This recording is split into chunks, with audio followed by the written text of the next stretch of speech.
Hi, my name is John Anderson, and I'd like to spend a little bit of time trying to give you some tips to help improve your adenoma detection rate.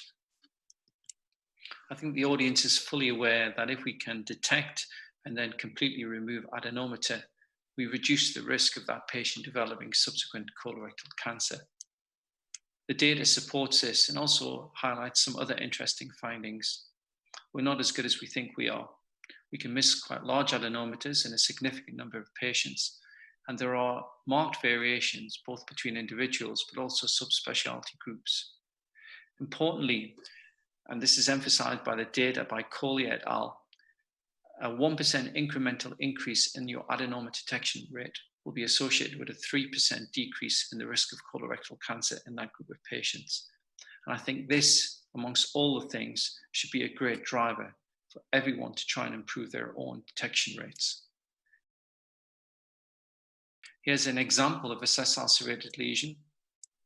You will see that there's a scar from a previous incomplete resection, and your attention is probably drawn towards the center area, which is the area of dysplasia. But the lesion extent is much more than this. And if you simply resect the dysplastic area, there's a risk that further dysplasia could occur in the remnant tissue, and that this could be a post-colonoscopy colorectal cancer. Here's a narrowband image of the same lesion to give you a better impression of the size. So, rather than increasing your adenoma detection rate, I would suggest you need a step change in your lesion detection rate. Can you see the lesion? It isn't always that easy. However, I think the washer pump certainly makes things a lot easier. You can clean the surfaces, you can demarcate the lesion very well.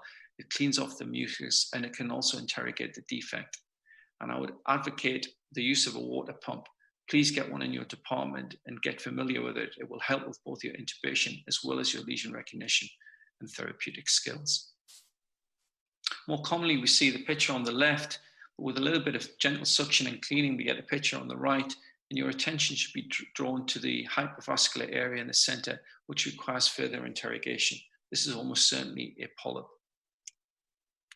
There are blind spots in the colon. Probably, I think the most important one is what I call the lawyer's triangle. This is an area between the appendiceal orifice and the ileocecal valve. With the patient in the left lateral, this area will be underwater, and if there's any fecal material left, it will be in this space. You will struggle to see the mucosa underlying. In the series of post-colonoscopy colorectal cancers, this is a common area for such lesions. It's easy to miss stuff.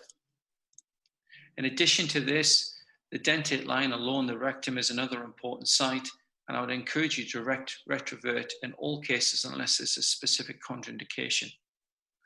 Other blind spot areas are areas where gravity will leave a fluid pool, or where gravity will pull the colon, usually the transverse colon, make the angulation very tight and difficult to evaluate these areas.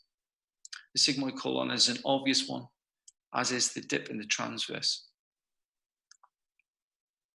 Retroversion can certainly increase your adenoma detection rate and decrease your post-colonoscopy colorectal cancer rate. In the cecum, well, we heard yesterday from Roland Valori and saw a fantastic demonstration, and I would encourage you to retrovert in the right side. Practice this, practice it safely, practice looking, and you will see even the smallest lesion can pop up and be detected.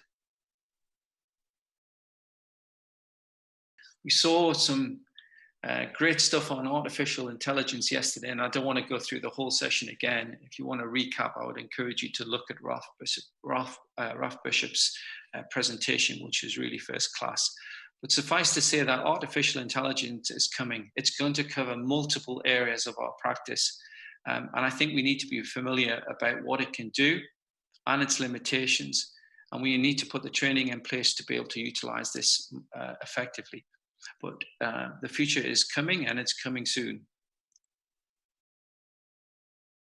What size of snare do you think you'll need to get over the head of the polyp? Oh, I think a 15 will do. Yeah. 15 braided snare I prefer for these kind of lesions. Not a thin wire. Yeah. I think there's some high-grade dysplasia in the head of the polyp. It's definitely possible. Yeah. it looks like a Kudo type 4, but with pedunculated, I think you never could tell. Yeah. It might be just low grade, to be honest, but because of prolapse back and forth there, mucosal appearance might change a bit. Yeah.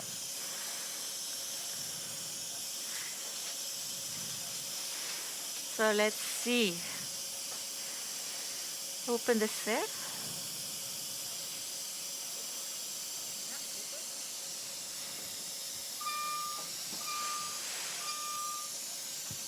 Fully open it.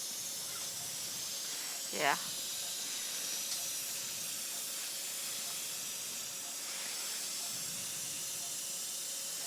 So I brought the loop, or the snare rather, behind the polyp, and I will try and move it to the base as low as I can. We want to keep it at the 6 o'clock position. And we want to make sure that no head of polyp is entrapped within the snare, because it's often a bit difficult to see. Close a little. Close a bit more.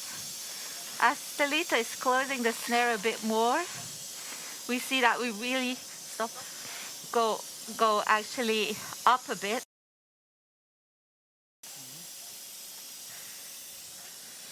Komt er een filmpje? Okay. Yeah. Lopke, we Yes. will have to interrupt you. We will have to end the session, but thank you very much for this nice demonstration. Thank you all. Thank you. Okay, and I want to thank the viewers also. Thank you.